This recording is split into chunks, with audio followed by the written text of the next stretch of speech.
Fox News alert now, and it is a whopper. A number of blue states have been using your taxpayer dollars, COVID-19 relief funds, to push critical race theory in the classroom.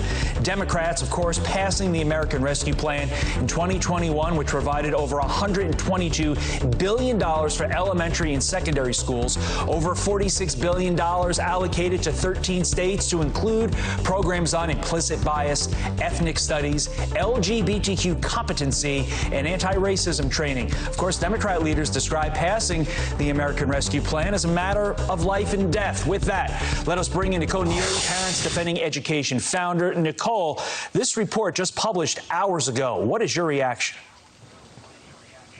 It is appalling, and it is also unsurprising. I mean, let's look at the words that the department used in February 2021 when they passed this initiative, or when they were trying to pass it. It was, many of us thought that it was going to be used for masks, for air purifiers, to keep our schools open. We were told by people like Senator Raphael Warnock that this was a matter of life and death.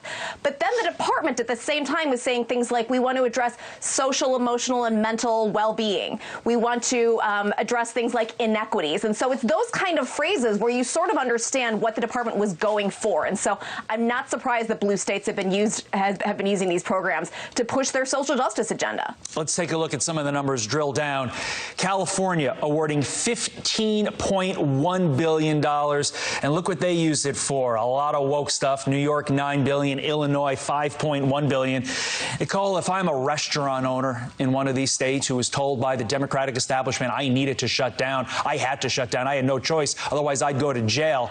And I lost my livelihood because of this. Yet billions upon billions of dollars are being put into these schools to turn my kids into an activist. What's my reaction this morning?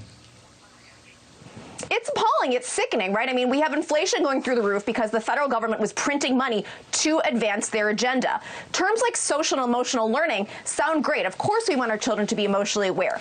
But we look at actually what these programs are in practice. These are Trojan horses for critical race theory. We have people like Gloria Ladson-Billing pushing transformative SEL, talking about culturally responsive programs. And so, yeah, things like implicit bias, of course they're going to trip in, because that's exactly what this Department of Education wants to do, and that's what a lot of these education bureaucrats at the state and local level want to do as well. Meantime, Nicole, your organization and 26 other parents' rights groups sending a letter to Education Secretary Miguel Cardona urging him not to rewrite the Trump-era Title IX policy. Explain to us what this fight is really all about.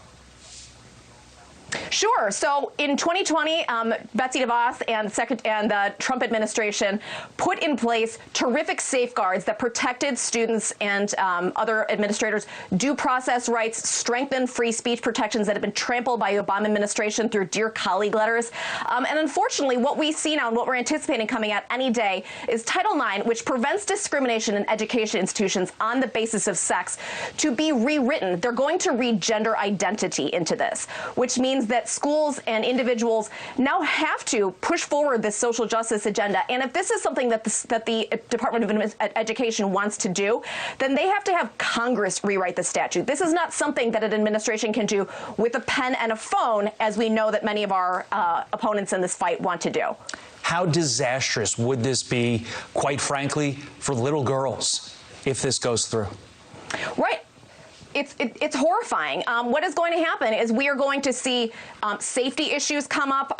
We see this in sports issues, right? Women playing against biological males.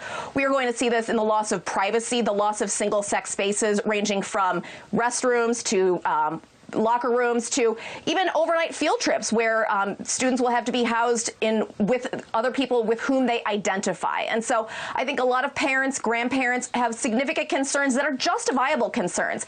Yet people who express any worries about this at all are being called bigots, transphobes, and that's not true. I think parents want to know what is going on, and families are being cut out on a regular basis from issues like this in school. And so we wanted to flag for the administration. We have 390,000 people that want these rules to not be changed. Besides a small minority of activists, Nicole, who wants any of these changes?